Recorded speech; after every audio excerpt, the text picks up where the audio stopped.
Б, П дыбыстары. Б және П әріптерінің емлесі.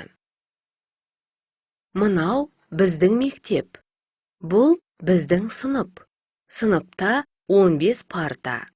Пернебек пен Перизат партада отыр. Олар кітап оқып отыр. Сөйлемдегі сөздердің ішінен П әрпі бар сөздерді табайық.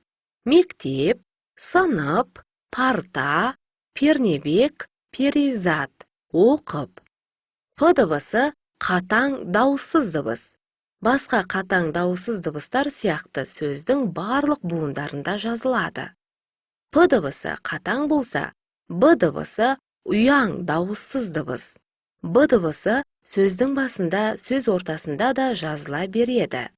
Бақа, балық, бота, бидай сөздерінде сөз басында келсе, ал қаңбақ, домбыра, бұлбұл, абай, абылай сөздерінде сөз ортасында келіп тұр. Қазақ тілінде Б дыбысы сөз соңында келмейді. Орыс тілінен енген термин сөздерде ғана сөз соңында кездеседі. Клуб, штаб, микроб. П дыбысына аяқталған сөздерге ы, дауысты дыбыстары жалғанса, П дыбысы Б-ға айналады. Кітап, кітабы, талап, талабы, мектеп, мектебі, доп, добы.